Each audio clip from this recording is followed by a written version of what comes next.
Hi, it's the 15th of April, and it is It's 11:15. Morning, pal. in the morning. And welcome, Chris, to Geeks on Screens with Coffee. Hooray! Okay, this is kind of one of the unusual ones, so having it like in the morning. Yeah. So I mean, before we begin, what are you drinking? Where's your coffee? I haven't actually got. I've got a cafetiere that's heated in that direction. So I will. I'll be filling a mug up with that in due course. Mine's over there. Unfortunately, too far for me to reach. But I do have another drink.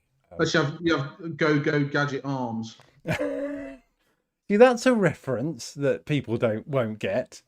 Yeah. I mean, who remembers? A bit like Richard Herring.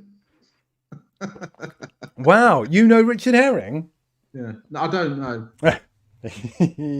All right, let's get let's sync sound and vision. Yeah. And everybody gets their name in lights. So there we go.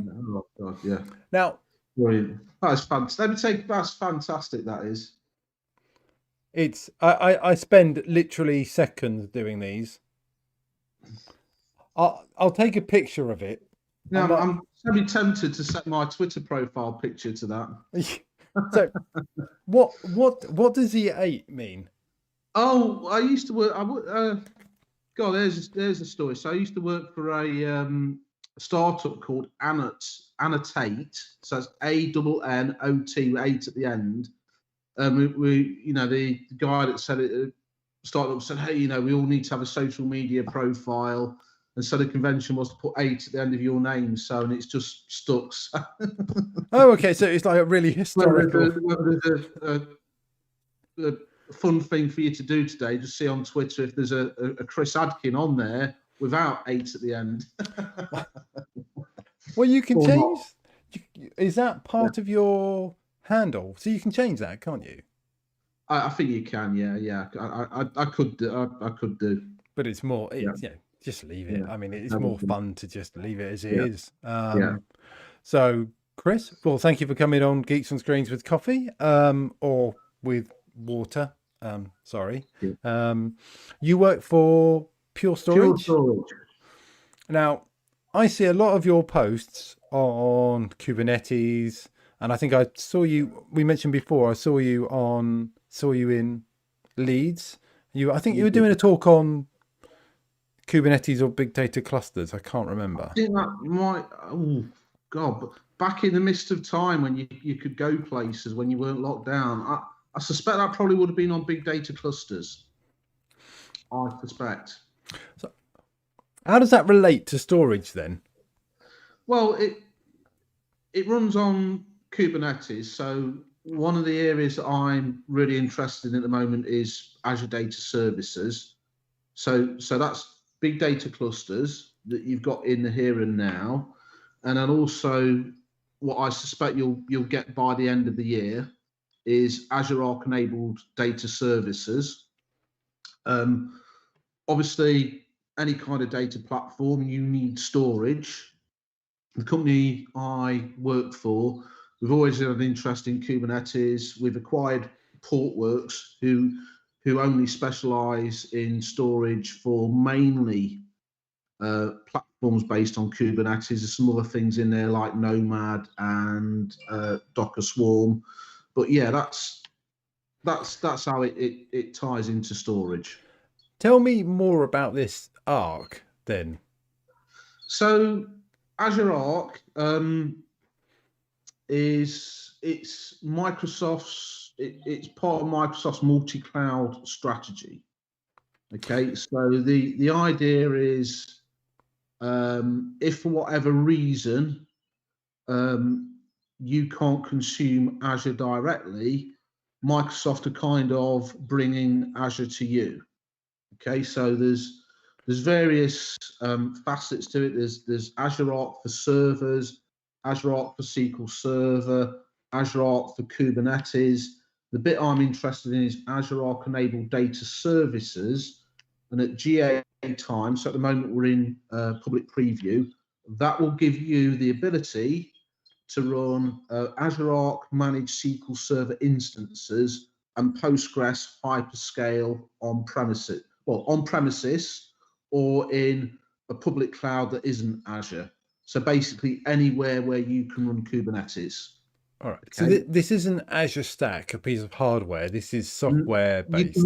can run it on Azure Stack, but it's not Azure Stack.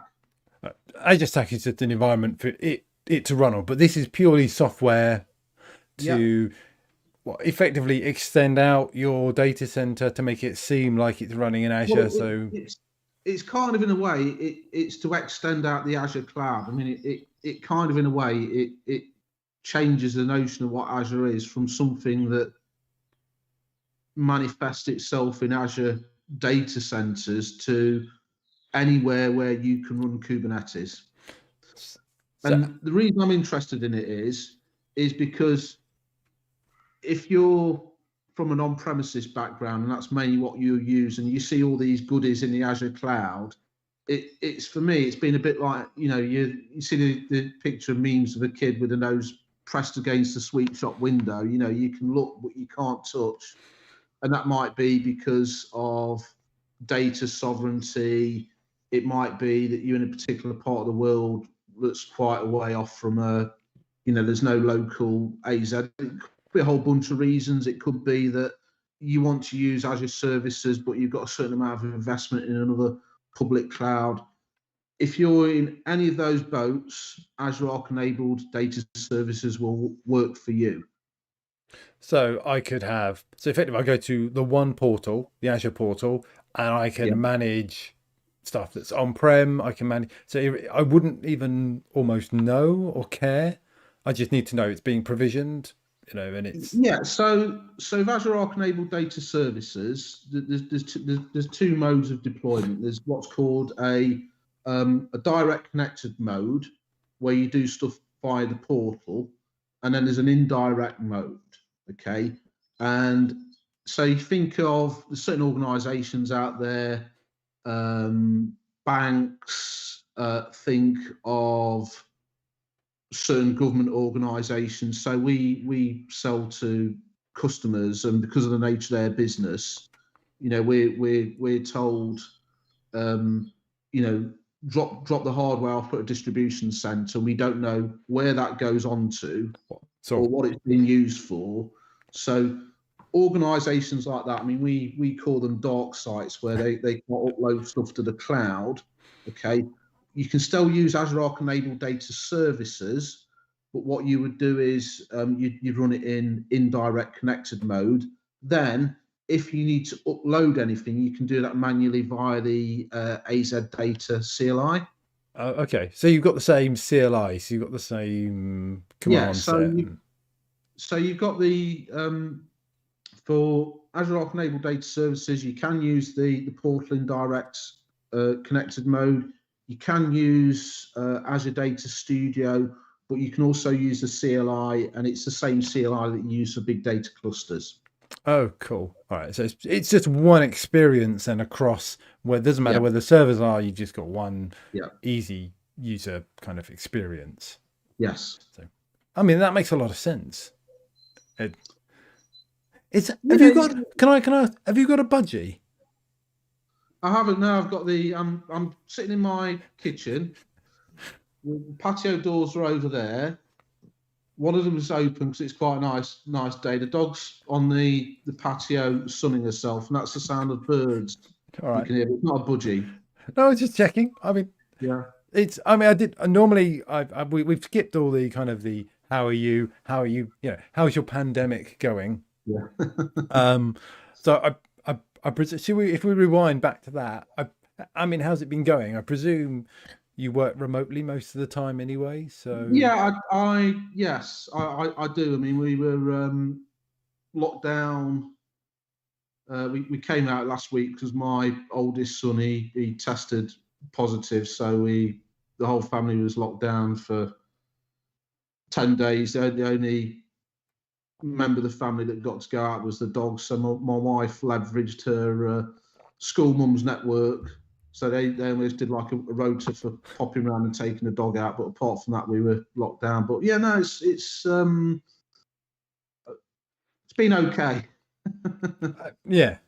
It hasn't Yeah. been brilliant. It hasn't been the worst thing that's ever happened to me. It's just been okay.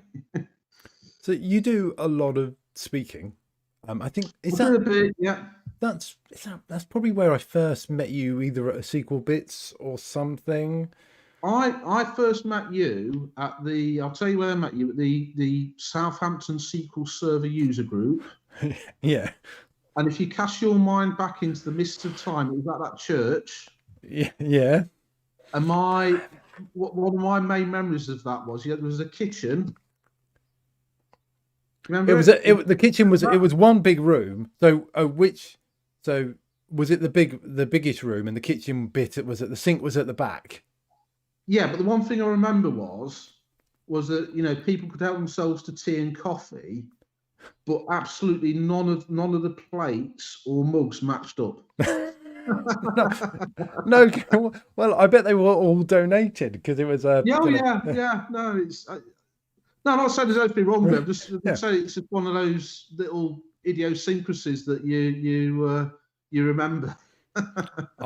I remember spending many a time hoovering that after people left loads of pizza and stuff on the floor. Yeah. God, DBAs. That's some serious travelling in the Wayback Machine. So someone trying to contact you? Yeah. Oh, how terrible. Yeah. So what were you speaking on then? I mean, that must have been, that was a long time ago when I ran that group. I don't know. I don't know if I spoke to that particular group. The reason I came to be in your orbit was because I was contracting, and I was in. I had a contract in South Surrey.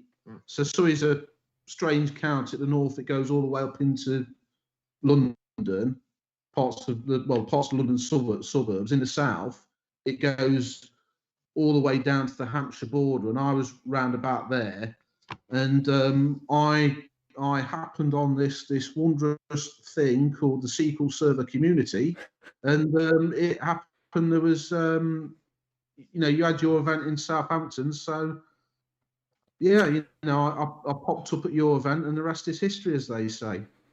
Well, then I can take credit for your entire career then. Did you speak? Did we get you speaking at it? Or did you? I think you did.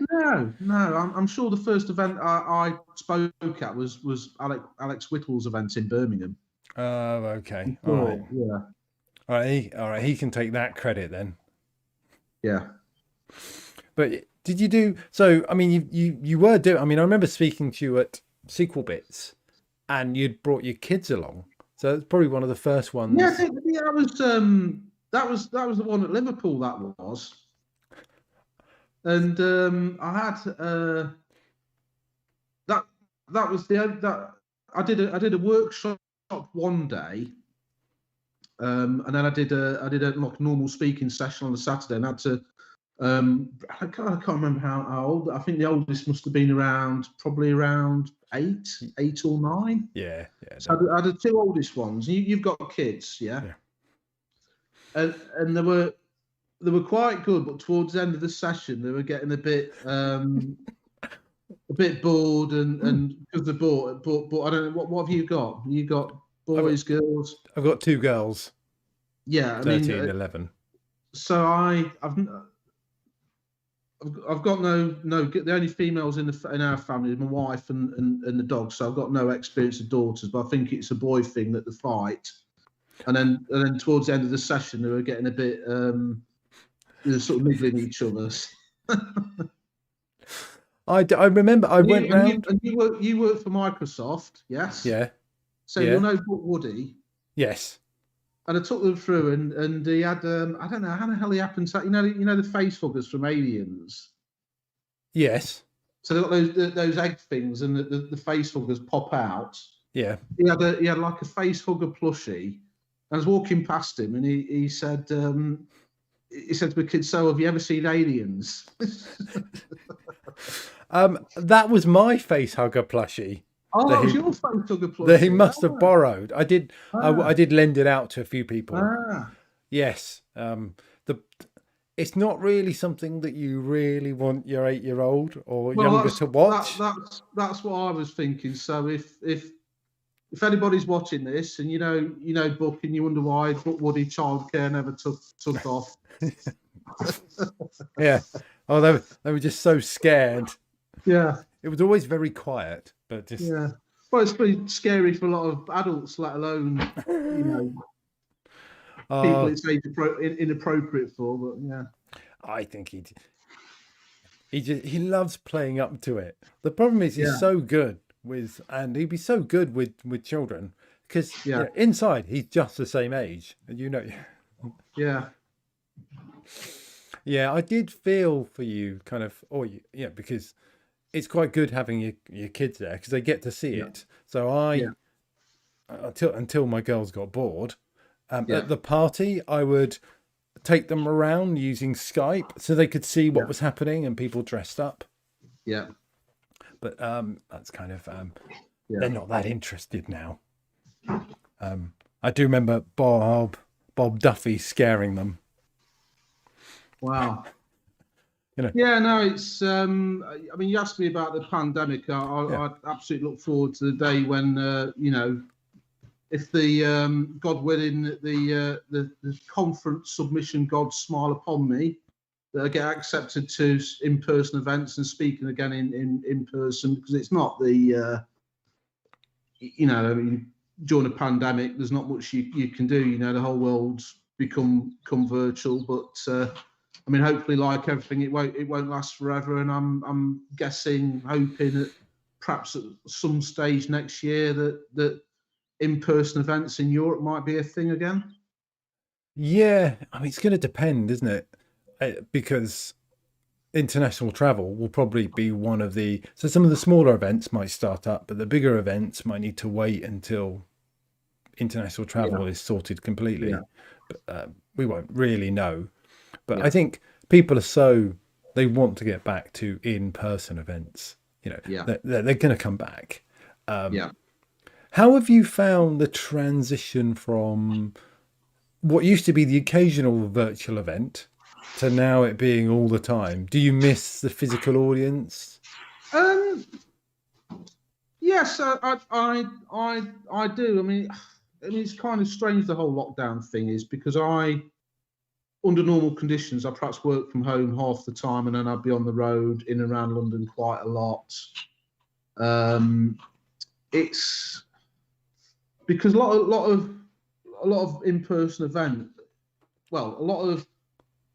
in-person events had like a sort of a local sort of feel, and I think the thing is with virtual events, the sort of location aspect of it sort of goes out the window. So, providing it's in a sensible time zone for you and you've got a half decent internet connection, anybody can attend a virtual event. Anybody can speak at a virtual event. And I think obviously the thing is, you go to in-person events, and there's more of a tendency to get to know the community that's sort of local to that area. I was talking with someone yesterday, and they started speaking during the pandemic. So they've only done virtual events. Wow. So going to physical events will be a really weird change because they're used to not having audience interaction. Yeah. I kind of miss that. I miss that sort of looking at their faces and saying... I mean, I still get a tiny bit nervous before speaking to an audience. And it's...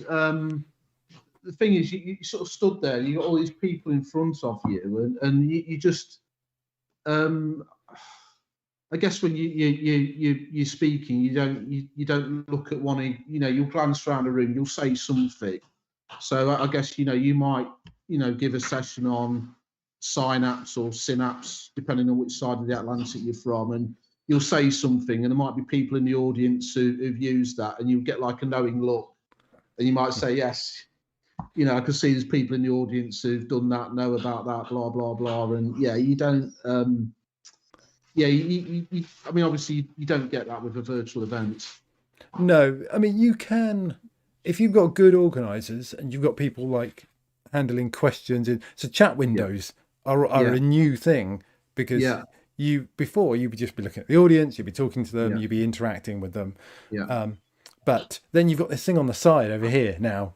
Yeah. So you're doing your presentation, looking at the camera, and then Yeah. you've got these messages that might be appearing, and then trying to they distract you and focus on them. That's a different way of presenting. So I think things like, did you present at the last sequel bit? The last in-person sequel bits. No, the virtual one. I did, yes. Okay, and and it was a bit like you said you presented at Data Platform Geeks. Yes. So where they play your session back while you are there sitting watching it, and you can answer questions on it. Yeah. That was amazing. That was like a I think they were, from what I understand, that they had to do that because the size of the audience. From what I understand, that was the only way of for the sessions to be, delivered on a platform that would scale. Yeah, I mean, I thought it worked really well because on the day, I mean, all the effort, you've got to record it, which is a pain in the arse, and it kind of wrecks any spontaneity that you would get in the session because you've got to prepare it, you've got to deliver it. And delivering it to a camera isn't quite the same as delivering it to humans. Yeah. Even if you know they're there. Yeah. And plus you can go, oh, I'll edit that bit and I'll change that bit. And you could spend hours and hours and hours doing it. Yeah.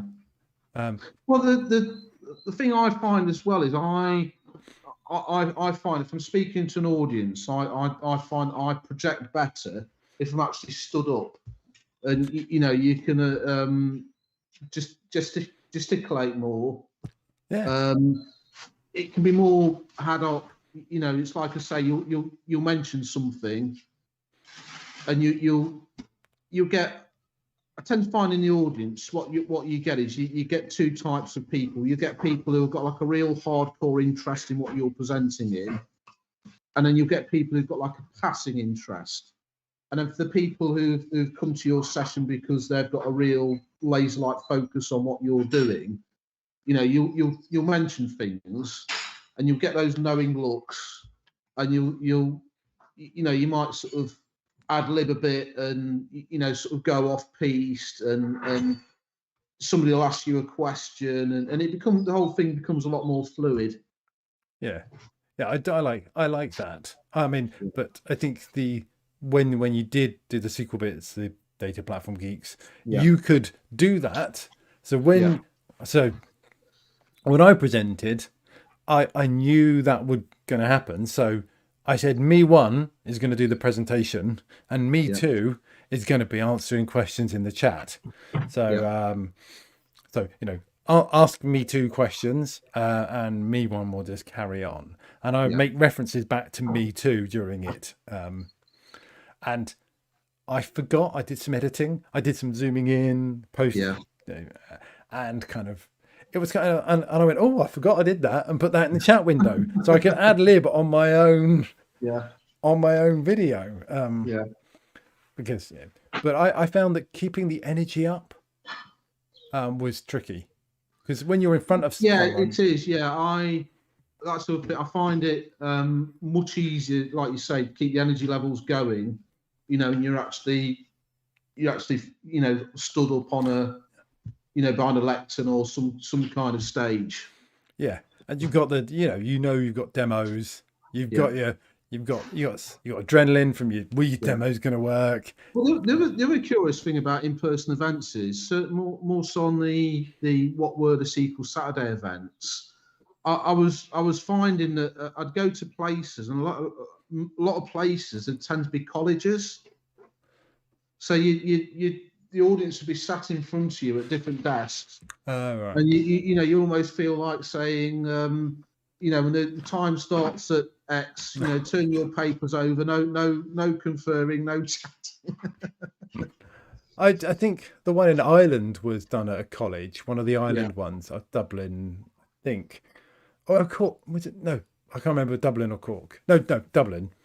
Yeah. And it's just really weird. So you've done data I've done relay. Dublin, yeah. Have you done like Relay, data? yeah. Did you present at the cinema? Yes, I did. Yes. That weirded me out. I didn't know how to handle that. You've got a screen that's like what 30 foot behind you or something. And people are so far away. Yeah. It's a massive space. Yeah. I found that weird. I much prefer them in a smaller room, less people in a tighter room. You can be a bit meaner to people if you can see them and you're a bit closer. So I do subscribe to the Buck Woody kind of like, not pick on people, but you can pick people out in the audience, and I have done. I've made a joke and I saw that someone didn't laugh and I went, I've upset that person there. I'm going to be careful now. And but for my entertainment, I found that if I was doing stuff like that and because I enjoyed it, it went much better rather than just if you can play with them. I was trying to make it a bit different and a bit fun. So when it was data relay where you do multiple events. Yeah. So which is quite an unusual conference because you do. I was doing the same presentation. Well, like you said, I'm these days a lot of my material is Azure Data Services and Kubernetes focused, but I used to do some really, as you know, uber low level, uber geeky internals sessions, and I did one which was on batch mode. And I did one, and it started off with an example which defied conventional logic, and it was completely counterintuitive. It was a query that used, I believe it was a clustered column store index, and it was the identical query except the data was in a different order, and the query on the larger object was quicker than the query on the smaller object. And it got people thinking. You could sort of see, you look on people's faces, you can see the cogs whirring, thinking, "Oh, hang on, that doesn't." And it was like a hook for the rest of the session. It was like, I've showed you this. It's completely weird and bizarre. It defies conventional wisdom. I'm now going to tell you, why this is, and I'm going to give you the background behind why this works the way it does. And it's. To your point about in-person events, it's you've got that element of interacting with the audience, haven't you? It works, the virtual format, but it's different. Yeah, and I think it will carry on. Absolutely. I just wonder whether there'll be so many events because there are quite a lot of virtual events now. What is that? There's like Data Weekender. There's Kaylee, Group by Data Toboggan, which is if you go to datatoboggan.co.uk, you can still it's on the 12th of June. Sorry, mini advert there. That's got Synapse flavour, hasn't it? That's purely Synapse. So we've got, it's purely an advert. We've got multiple members of program group speaking, so we've got different PMs from different areas. So it's very, so I think it gives scope for very narrow, so a bit like 8KB. So I think that's partly where not that I stole their idea, but I took inspiration. They do a very, very deep dive, narrow focus conference on very specific topics, long sessions. Stuff you really would be hard to do on a physical event on its own. And you can do that virtually really easily. So that's it's interesting you bring that up. The Azure Cloud Native Data Platform group that Ben Wiseman and I are running. Tell me, repeat that name again. It's Azure Cloud Native Data Platform group. So it's a bit of a mouthful. CACNDPG. Yeah. Okay, all right. So, like you say, there's a lot of events out there. Not that I want to compete with anybody, but the whole idea is I want the event to have a specific focus. So it's TLDR. It's stuff that comes out of the CNCF stable. So you've got things like Kubernetes, Helms, another one. You've got Prometheus. It's about anything to do with those technologies, how they pertain to the Azure data platform landscape. So the obvious things are things like big data clusters, Arc, but so we've got our inaugural meetup on the 18th. That's just going to be a gentle sort of hello type world session. It's going to be 18th of April. May. Okay, 18th of May. Yeah, so that'll be at 1 p.m. Central European time.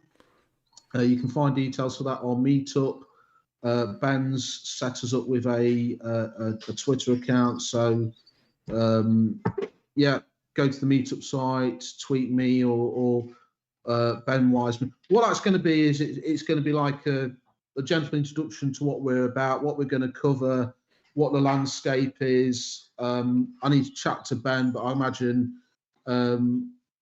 off the top of my head, I'll do half of it, and then Ben might go into big data clusters and a bit into Arc. So, but then I can see, other sessions being on things like Prometheus. So I know there's people out there. I know there's a French MVP, David Barbaran. I know he does stuff with Prometheus. I could see him delivering a session. You've got your likes of Andrew Prusky done stuff on containers and Kubernetes. You've got Anthony Nocentino. I can imagine we could probably get people from the PM team for big data clusters, Azure Arc enabled services to deliver some sessions. So there's plenty to go out there. Yeah, it makes the virtual world makes it might be quite hard to have a full conference get sponsors if you had to do something physical, but the virtual world makes these really easy to do. I mean, yeah, the outlay is cheap. You don't have to pay a lot of money to get it up and running. Yeah. And the other thing is kudos to the organisation that you work for and Remerit. Microsoft is doing a lot of legwork in helping people to spin these group to support these groups. Yeah. I mean, actually, if you go to, I was having a look at the Pass site. If you go to SQL Saturday, so they're relaunching a bit of their site, and that links off to all the events that are on the Data Saturday site. Yeah. And obviously there's the Microsoft, I think it's a data platform community group. I think that's what it's called. I'm sure it's the Azure Data Community. Yeah, something like that. So there's, you probably only need one. So I think that before there were different sort of factions. So I think that although it's probably not a good thing that, overall that Pass went under and SQL Saturday went, but Redgate have stepped in and I think that eventually you'll have a much stronger community out of it. Yeah. But I think that there's there always has been a big gap and a big sort of where they're sort of disparate, and just bringing them together is just really nice.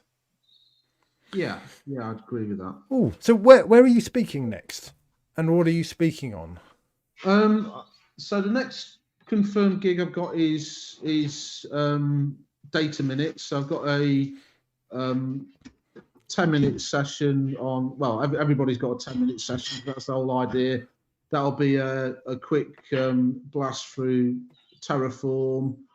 I've submitted to Group by Data Kaylee, Data Weekender. I'll probably submit to Data Platform Summit again. Obviously, Ben and I have got the event we're spinning up. I imagine I'll do the odd session. So obviously we'll be doing the intros. So there's that, and then whatever else comes out the woodwork as well.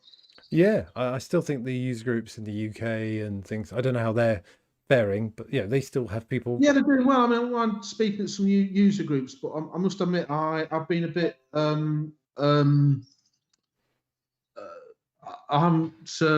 need to submit to some of those, but they're quite heavily subscribed. So I know the Northern one, I think they're probably booked up till the end of the year. Oh, okay. All right. Yeah. I think some of them are moving to every other month. But I think what I've noticed is that there used to be data groups, but now Azure groups have started. So Yeah, there might, as well as some of them have joined together with the data groups, but some of them are separate. So I think there's a Glasgow Azure group, but there's also the data one as well. yeah. And so I think there's all sorts of opportunity outside the data space to share what you've got in the Azure groups. Yeah, there is. Yeah, because there is a certain amount of overlap for sure.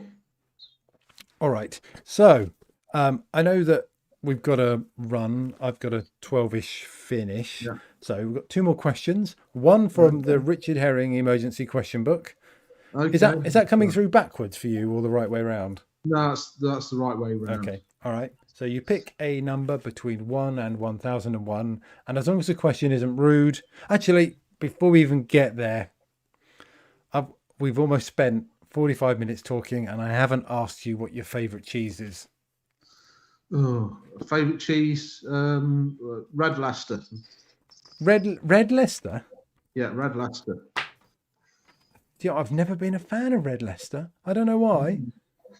So do tell, what is your favourite cheese? I can't do vegan cheese is rubbish. Right. It's not a trick. You're a vegan. Yeah. I mean, didn't know that. I know, and we've been speaking for, you wouldn't know. I mean, we've been speaking for like almost an hour chatting, and I've only just told you. One of the few people on the planet who actually knows who Richard Herring is. Well, how about that? Well, you know the joke is how do you tell who a vegan is? Oh, you don't. They tell you. Yeah. Yeah.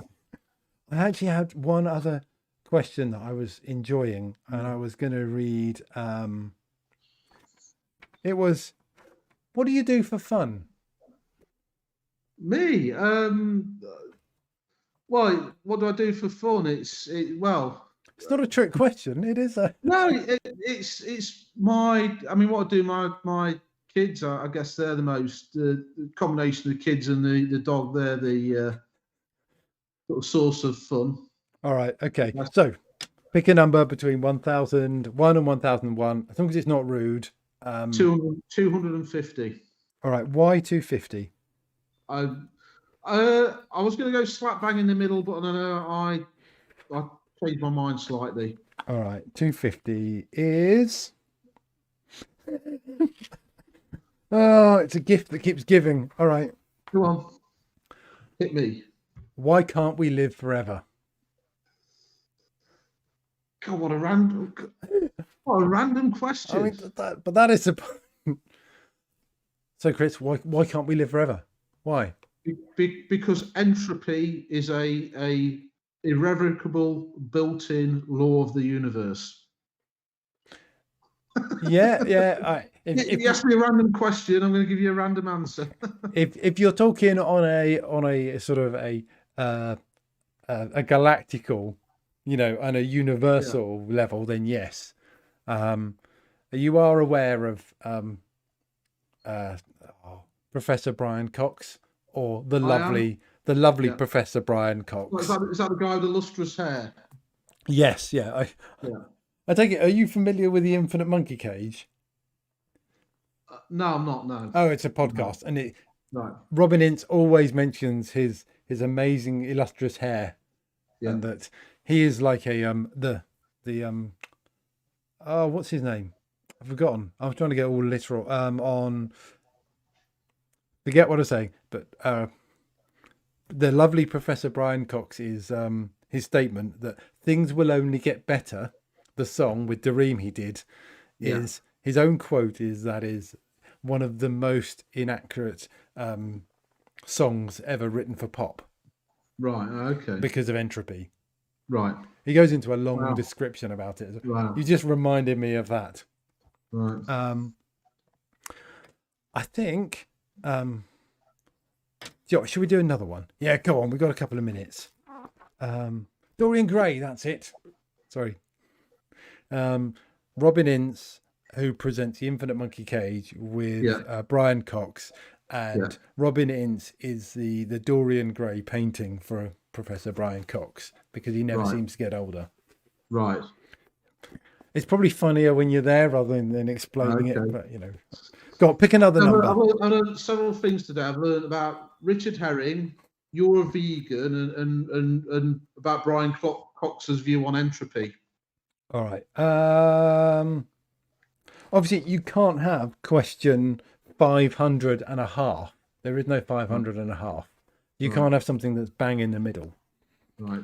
That works for platforms in the Harry Potter universe, but not for the book.